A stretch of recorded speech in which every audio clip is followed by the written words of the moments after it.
Welcome to Model Citizen. I'm Conor Kennedy Ryan. This is a podcast where we pull back the curtain behind the modeling industry and look at the who's, the what's, and the why's. Today, I'm lucky enough to have Delilah, a true chameleon. Hailing from Montana, USA, this young woman has walked the runway for every top designer and worked with magazines such as Italian Vogue, French Vogue, Harper's Bazaar, and too many to count. She's also a MUSE with Marc Jacobs, and I can't wait for her to share her experiences with all of us. Delilah, I'm so happy to welcome you to Model Citizen.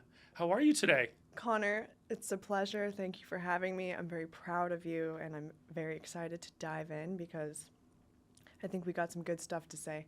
Well, we're on the journey together, Right. for better or for worse. Hand in hand. Well, first I want to ask you, went to an amazing Cartier dinner last night. Sure did. Tell me about the glam. First time at the Plaza Hotel for me, so I wanted to do something a little sexy. I knew the room was going to be dark. I knew the lights were going to be red. Cartier, it's the red. So I did my own makeup, but I went to Sephora and I got this little Too-Faced cool tone palette. And so with my fingers, because that's the best brush, I just slathered a little black, coaly, smoky, gray, soft, almost looks like you put lip gloss on after, so it's kind of wet. Took 5 minutes, and I plop a lip on, a little tint and some Aquaphor or something. Dark light makes everything look good. Slick the hair, wear a little dress. I wore this gorgeous dress from my favorite vintage place on 9th Street. 1920s silk black slip with a petal hem, handmade. Wow. Sexy. That's a look. What was this? Who was there? What was the setting like? Was it big? Was it small? So the reason that I was excited to go was because my issue just came out in the new Interview Mag spread with Jeremy Allen White, and I got to be a fun character for the day. I had amazing hair by Jimmy Paul, and Fulvia did the makeup, so I had this crazy glam, and I ran around Times Square in a mini napkin dress. It was amazing, and it was a moment, and it was a character, so it was fun. I like that's my favorite part about the job, is coming to work and being somebody else, I feel like that shoot is right up your alley. Yes. I have so many questions about that shoot because that issue just dropped and we all saw it. Right. First of all, what is it like when you're shooting in a extremely public place like Times Square? You know what? As a child, I can recall times where, I never had that fear. I don't really give a damn, and not in a, I'm not disrespectful, but I don't care. People are going to stare regardless. If you're walking with your headphones in, or if you're, wearing a black cloak, people are going to stare. So you might as well enjoy your life and muster up a little bit of courage and swallow some pride, because confidence can be everything in that moment. And just whatever, who cares? Get your fun shot, have fun outside. You're with amazing creative people, you're doing things you love. Who cares? That's an amazing attitude. That's very hard to teach. It's very hard to teach, and trust me, I still have my moments when I'm outside and I'm like, good Lord, oh my God, everybody's staring at me. But okay, it's not gonna stop, so you might as well just roll with it. Wow.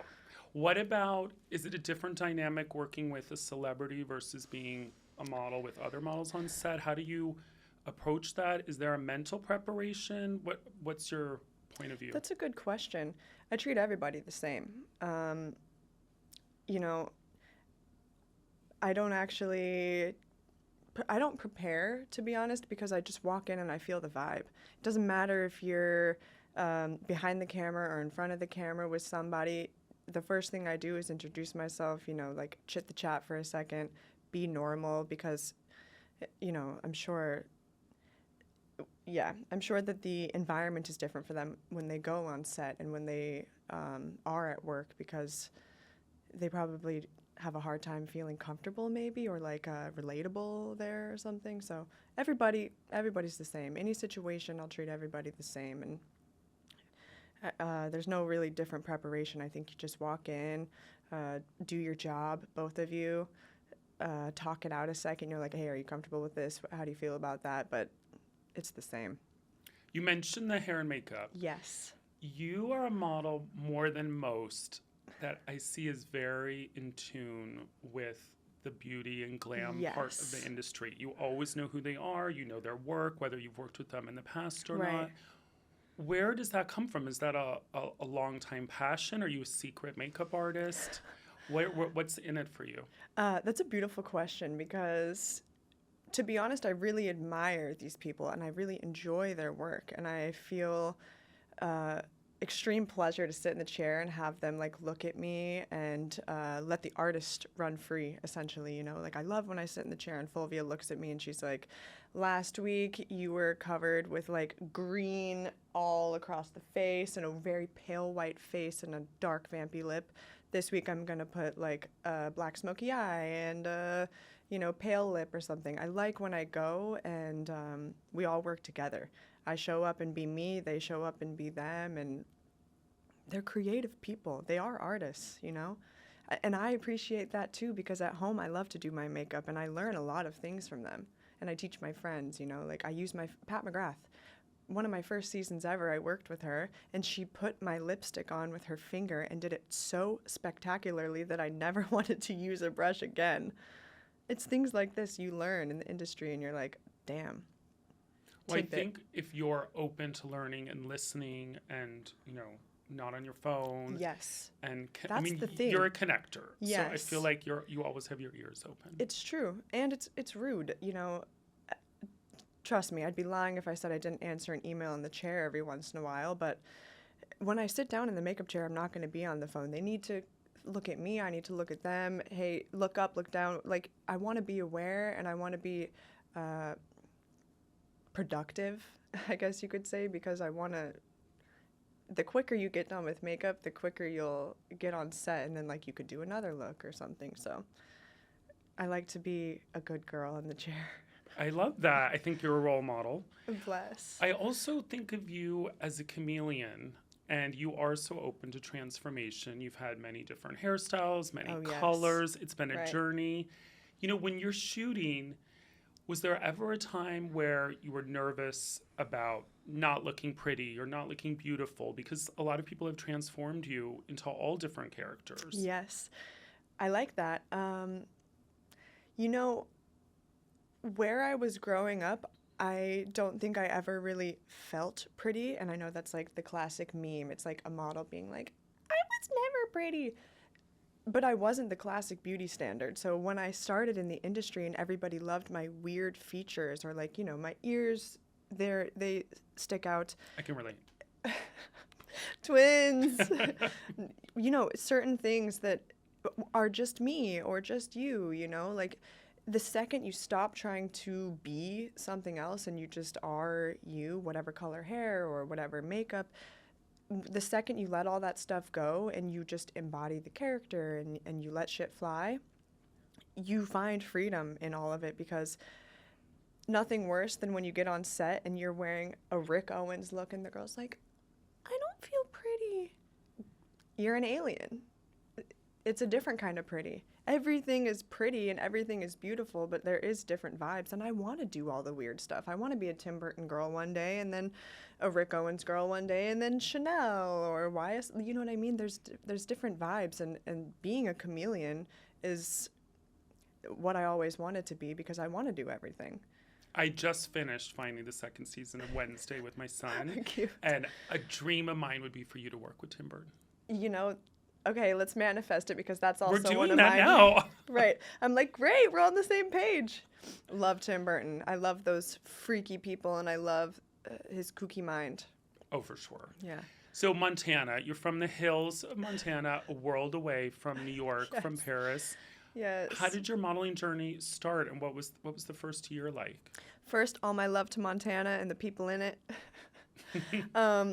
God, I'm very thankful for my upbringing there. All of my favorite interests and my hobbies stem from there. I love to be outside. I love to, go hikes and ski and swim in the rivers and play, be on horseback, stuff like that. So growing up, I actually never really had too much knowledge about the fashion world. My mother loved fashion, and she every day sitting and reading magazines. We'd like sit on the couch together, read magazines. She'd see something Paris Hilton wore in a magazine, and then like the next day, my stepdad would buy her this like, I remember this black silk gown with like a parrot on the side that Paris Hilton wore, and my mom was like, mine. So I had some sort of fashion influence, but it was never on the forefront of my mind. And also, there's no opportunity in Montana for modeling. It maybe now, but at the time, no. Like you said, worlds away. So I was working many jobs in high school. I worked at the Home Depot, and I worked at Texas Roadhouse and the mall, you know, classic things like that, sporting goods stores, nanny. And when I was 16, I went to a Simplot game race in California. What is Simplot? Simplot games, that's a very good question. Like NASCAR? Maybe for track, yes. we were running on an indoor thing in like Idaho or something. You know, it was something like this. We go to Disneyland. We make like a little trip out of it. There's like 10 kids, 12 kids who go from Montana. You get invited. So when we pulled up to Disneyland, you know, we're chilling. I'm like in a sweatshirt and leggings, and a man approaches our group and is like, "Have you ever thought about becoming a model?" And I just like looked around and I was like, "Wait, me?" No, I had. You were shocked. Shocked. He gave me his card. You know, I look at the card. I'm like, right. Okay. Stick it in my back pocket, and then I never really thought about it again.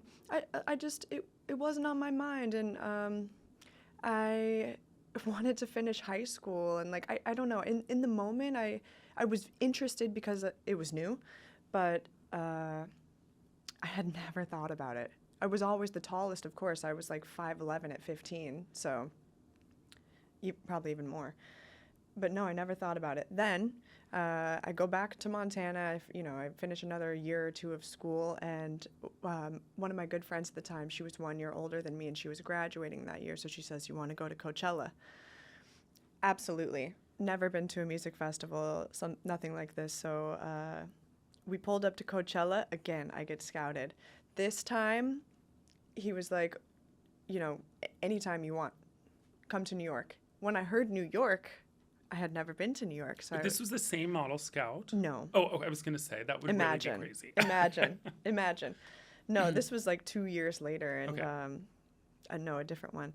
So, I was very excited. It was the second day of Coachella. I go back to Montana, go to New York with a carry-on suitcase to meet the agency, and then I never left. Wow, and you were how old? 18. Good Lord. So if that hadn't... Maybe just turned 19 or something. 18 or 19. What was your plan if that didn't happen? Or what was in your mind? I was studying and working at an oral surgery center. So very different. It was not what I wanted to do, though. It was just, in a small town, you choose... to be honest, I think that I hadn't thought about it. I was looking for something. I felt like I was searching for something. In Montana, I didn't find anything creative that I loved, really, So when I found this opportunity, I jumped on it immediately. I had to try something. I had to leave. I had to, build your wings and fly on the way. And so I took the leap. Wow. And I'm very, very happy because that's my book of life. New York was my book of life. It taught me every lesson. It gave me confidence. It, made me use my voice and learn how to talk to people and be my manager. Because as a freelancer, essentially, that's what you are. You take care of yourself. You put yourself at work. You build relationships and friendships. And yeah, it was a huge shift, but to be honest, I'm very grateful for it because I would have never learned these things without it. I mean, a lot of them are self-taught, right? Yeah.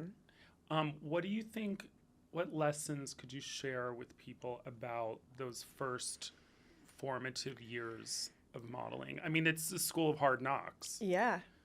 That's a great question because You know, when girls message me, hey, I'm looking to get into the industry, like, do you have any advice for me? And I really always think about it. I'm like, what advice can I give? But to be honest, the advice is like, take care of yourself. All the energy that you are constantly trying to put into other people or pleasing somebody or proving yourself, it's wasted. Because if you don't feel that first, then you're not going to get that response from anybody else. So I learned these lessons the hard way, because in the beginning, you know, you run yourself too thin. You know, you say yes to everything, and which is good, I think, too. But I really had to take care of myself, and I really had to parent myself and, like, love myself. I really had to work on my confidence and my unshakable faith in myself, and just tuning out all the other stuff, because at the end of the day, you lay your head on your pillow and you get up in the morning and you spend all of your time with yourself. So when you make your space nice, I think that you can navigate everyday life much easier, because nobody can rock how you're feeling that day. Let's say if I have unshakable faith in myself or my future or my dreams, and I walk in on set and everybody else is in a bad mood, in the beginning I'd be like, oh my God, it's me, that nobody likes me, I'm doing bad, this is a bad day, and I don't look good. You spiral. But when you work on that, and of course every day you're probably doing it, and I'm sure you're still going to have the same thoughts, but when you walk in and you're just like, this is me, take me or leave me exactly as I am, then you have nobody to be compared to. You're just yourself. It's funny because the language you're using, it makes me think sometimes of the journey of coming out as a queer I like person. This. Tell me. Well, I think to get over that hump, you have to decide whatever people think. There are some people who are never going to like me. There's some people who are going to hate me. And some of it's in your mind and some of it's real. But you have to make that journey in order to become your true self. Yes. And I think once you do that, it's so liberating. Yes. And it makes you feel very powerful. And I wish that for everybody. Yes. Whether you have to come out as a queer person or not, that self-discovery Absolutely. is huge. But along those lines, even we've been working together for almost a year. Right. Right away when I met you, I just feel like you really connect with queer people. Of course. Is that something that you feel? Of course. Yes, I do. I have many family and friends, queer or straight, but, you know, people in my life who were their true selves really inspired me to be my true self.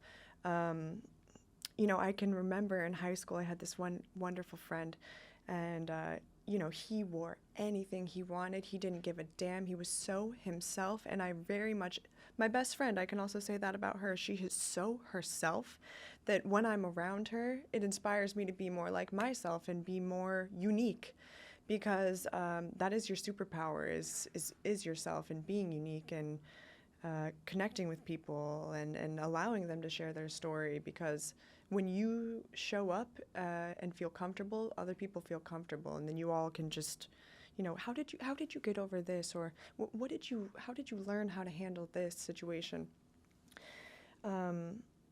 It's important, you know, showing up is also showing up for other people, all of the people. Well, for sure. And who we surround ourselves with is critical. Yeah. You and I were talking about a few years ago, you did a very personal interview with Yes, models.com. I did. Talked about mental health. Yes. And illness in your family's Right. life, in your life. Yes. Now that time has passed, I'm curious how you look back on that opening up and sharing those details and like where you're at in the journey. Yes, I love to share. I think it's important to share because I listen to a lot of podcasts, and when I think about the listeners, like when I think about myself, I want to learn something and I want to hear advice and I want to, you know, feel like I'm connecting or of some sort. So my mother, I watched her struggle constantly all of my life with mental health. In many different ways. She struggled with eating disorders. She was bipolar, She had depression, she had postpartum depression, and, you know, in Montana, beautiful country, but very behind in that moment on mental health. The stigma, the handling of it, you could say, you know, so basically, moral of the story, my mother struggled deeply. She was very sick with bipolar, and they were prescribing her depression medicine, which is a completely different chemical imbalance. So watching her struggle,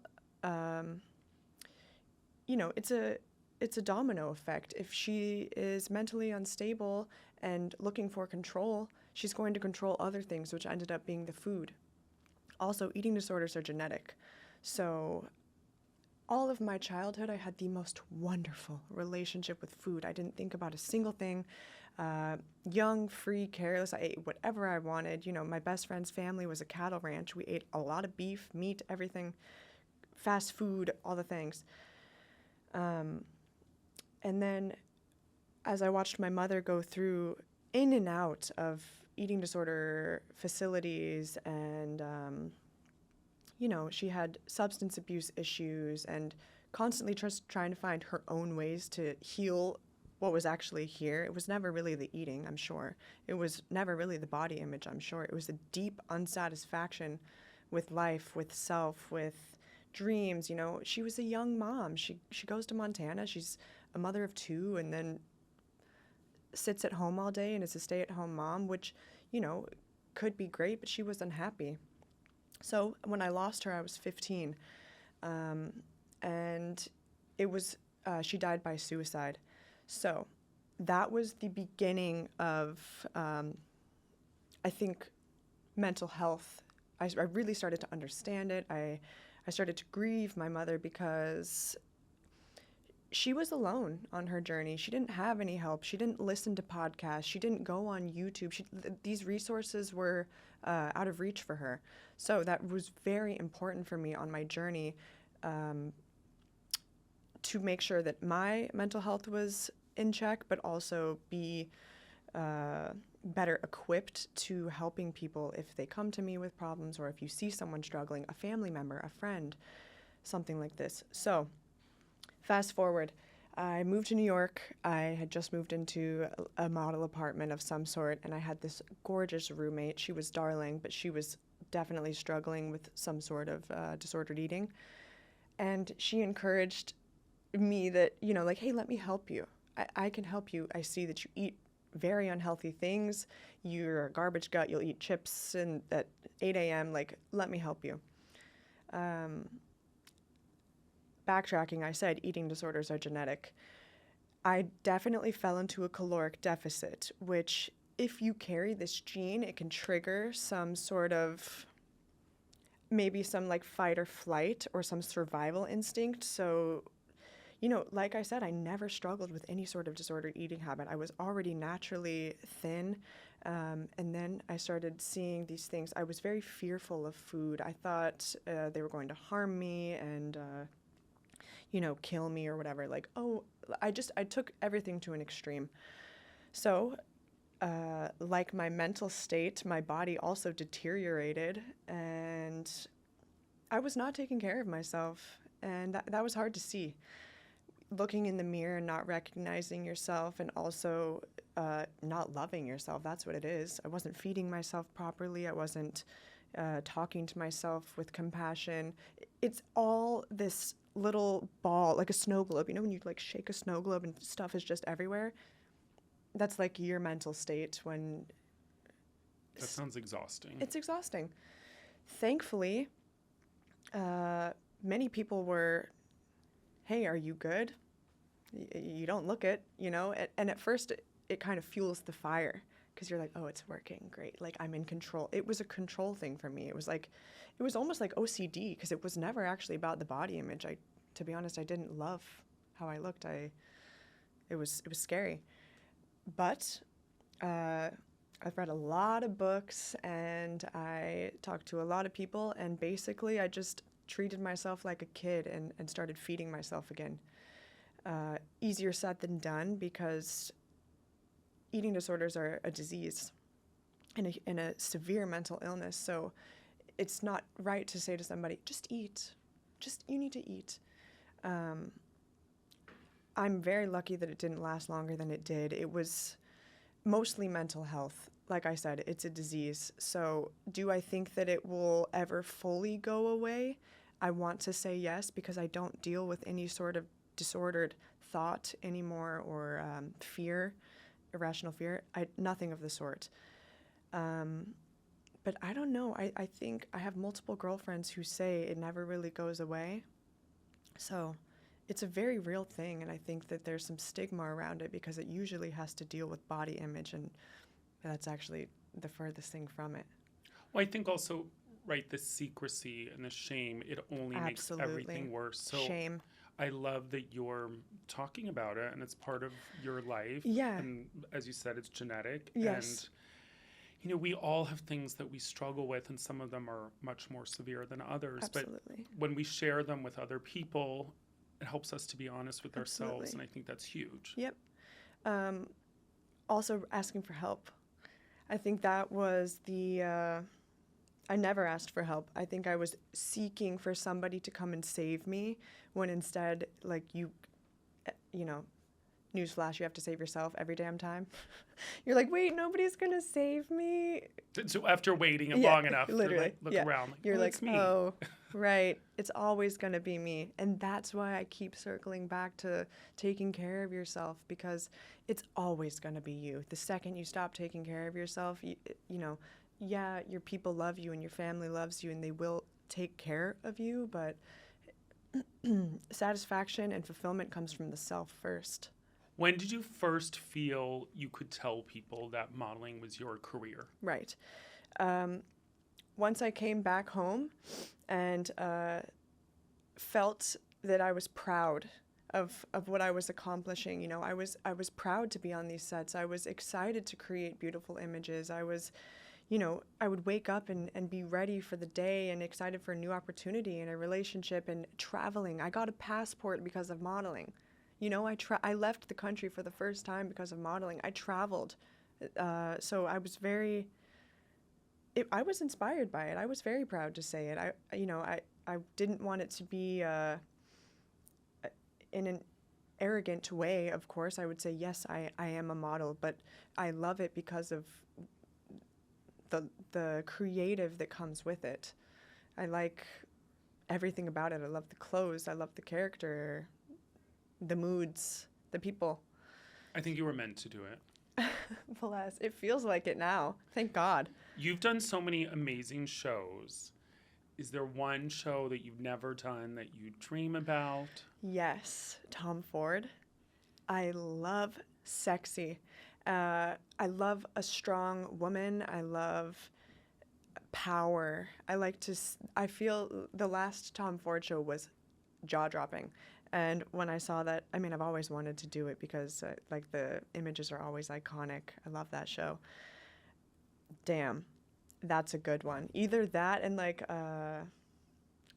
On de Meester.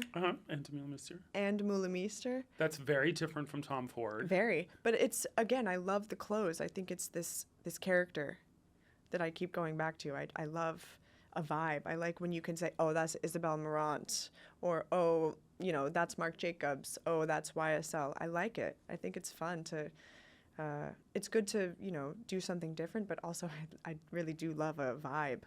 Well, and those could just be different parts of you, right? Totally. All of the parts. What do you feel like, after modeling this amount of time, is the right relationship between a model and an agent? How do you feel like it works best for you? Wow. I actually want to ask you a question after regarding this. I'm here. So, when girls ask me advice, I can give them advice, but to be honest, the most important thing for you is a strong bond with your agent. We are a team, and, you have my back. You let me be me, and you give me the opportunities and allow me the space to be myself. And when you give me these opportunities and you encourage me and, when I can call you and be like, oh my God, and you talk me off the ledge, you know, that's very important because you're essentially a part of my family too here. I talk to you and think about you, you know, more often than not because you are part of my family here. You are a huge part of my life and my career. And yeah, I'm grateful for this new relationship, almost an anniversary of I our know, year. we're going to make it to one. I have a good feeling. Just one? Right. To You're start like, with. anyway. Yeah, no, I'm kidding. So anyways, now I want to ask you, Okay. what do you think is, you know, when girls come to you and ask for advice, what do you think makes a good model? What do you think it takes for a girl to be successful? Is the path different for everybody? I think, listen, it's such an interesting industry because every model's career, even identical twin sisters, have different careers. I've seen it. So it's fascinating in that way. However, I would say, especially long term, you know, an openness, a willingness to take risk, a curiosity, I think it's huge. I think Absolutely. we were talking earlier about being on set. You have to be excited about your job. Yes. And you have to want to be on set and you want to connect with people. And short-term relationships, long-term relationships, it's not about some specific goal. It's being in that moment. Absolutely. And I think great models, whether it's a show or a campaign or an editorial, they're in the moment for that day. Maybe you'll see that team the next day, maybe Right. never, maybe in a year. Yes. If you enjoy the process of how the industry works, I think you're going to be really successful. If you fight it, if it's not right for you, if it's too much stress, I don't always think it's the match. Yeah, 100%. I've met the most gorgeous women and men, and it's too stressful. It's hard on some people, and that's also okay. You can still take your images on your iPhone or like with your friends, or you know, be creative in another way, I'm sure.